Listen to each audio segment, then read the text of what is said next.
Sa mis-snin bikrija tiegħu, il-bniedem ħass ċerta neċessità biex iħalli tifkira tal-preżenza tiegħu.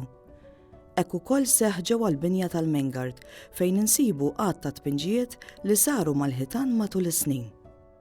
It-tpinġijiet tal-Mengard, dawk li ngħidulhom tal-Officers Quarters jew li wara saret Officers Mess, saru l-biċċa kbira mill-fizzjali l-uffiċjali Ingliżi stess. Issa ngħid Ingliżi kien hemm Skoċċiżi wkoll. Biss, seta kien il-każ fejn kien hemm soldat li kien kapaċi ipenġi u l-uffiċjal inkarigah milli jagħmilha. Ix-xogħol ta' konservazzjoni u restawr f'din il-binja ilu li beda snin issa minn Heritage Malta u kien il-moment opportun biex dawn il-ħafna tpinġijiet li jirrappreżentaw ħafna stejjer, ħafna affarijiet oħra marbutin mal-militar ikunu konservati kif inhu xieraq. Meta tiġi l-konservazzjoni u r-restaw ta' dawn it-tpinġijiet, ma kienx ħaġa faċli għaliex l-ewwel nett għandek diversi media li bihom dawn huma impittra jew impinġija fuq il-ħajt. Għandek kulur, għandek kulur biż-żejt, kulur watercolor, għandek bil-faħam, għandek il-lapes, għandek il-linka, u allura dawn jesiġu li din il-medja differenti l-interventi jkunu differenti biex wieħed jirrispetta dak li għandu.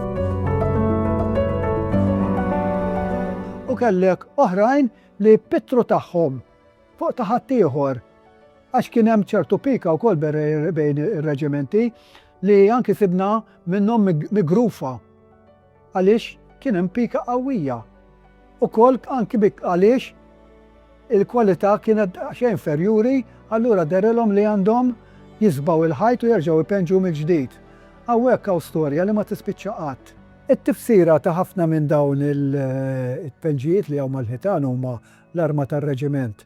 L-arma tar-reġiment hija dik li hawn prinċipali mal-ħitan għaliex kull soldat u uffiċjal tirrappreżenta lilu, tirrappreżenta lir-reġiment, l-istorja tiegħu, eċetera. Għandek pereżempju bnadar dak li jgħidulhom il-colors tar-reġiment li r-reġiment kien jiddefendihom sal-aħħar soldat waqt il-battalja.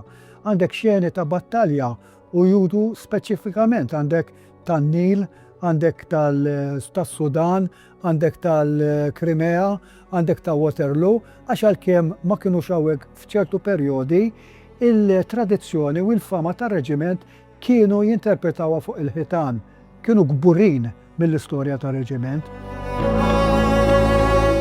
Għandna xeni li huma assoċjati ma' traqat li jdawru din il-binja, ma' Starra Stretta pereżempju.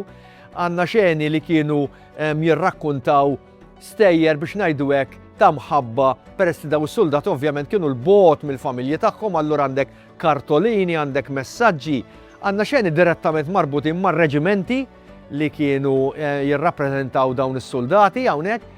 Biex ngħidlek il-ħajja mhux biss ta' kuljum mal-ħajja ta' dawn in-nies għax fl-aħħar mill-aħħar l-esperjenza f'dan il-bini hija tan-nies li kienu jabitawh. U li din hija riflessa b'mod vast f'dawn it-tpinġijiet li qed insibu u li sibna fuq dawn il-ħitan ta' dan il-bini. Għalkemm dawn ir-reġimenti ilhom li għebu, il-preżenza tagħhom fil-Mengard għadha tinħass sal-lum grazzi għat tpinġijiet li ħallew warajhom u li qed jinkixfu ftit ftit permezz tar-riċerka u x-xogħol metikolus ta' restawru konservazzjoni.